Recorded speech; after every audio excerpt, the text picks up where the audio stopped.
മുണ്ടക്കൈ ചൂരൽമല ദുരന്തത്തിൽ അർഹമായ സഹായം കേന്ദ്രം നൽകിയിട്ടുണ്ടെന്ന് ബി.ജെ.പി. സംസ്ഥാന അധ്യക്ഷൻ കെ സുരേന്ദ്രൻ.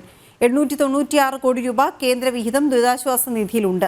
കേരളത്തിന് ലഭിച്ച പണം ചെലവഴിക്കാത്തത് എന്തുകൊണ്ടാണെന്നാണ് ഹൈക്കോടതി ചോദിച്ചിരിക്കുന്നത്. പുനരധിവാസം മുടങ്ങുന്നത് സംസ്ഥാന സർക്കാരിന്റെ പിടിപ്പുകേട് മൂലമെന്നും കെ സുരേന്ദ്രൻ പാലക്കാട്ട് പറഞ്ഞു. കേരളത്തിന് അർഹമായിട്ടുള്ളതിൽ കൂടുതൽ കേന്ദ്രം സഹായം നൽകുന്നുണ്ട്. ഇപ്പോൾ തന്നെ ഏതാണ്ട് 896 കോടി രൂപ കേന്ദ്ര വിഹിതം ദുരിതാശ്വാസ നിധിയിലുണ്ട്. കേരള സർക്കാരിനോട് ബഹുമാനപ്പെട്ട ഹൈക്കോടതി ചോദിച്ചത് എന്തുകൊണ്ടാണ് നിങ്ങൾ കേരളത്തിന് ലഭിച്ച പണം ചെലവഴിക്കാത്തതെന്നാണ്.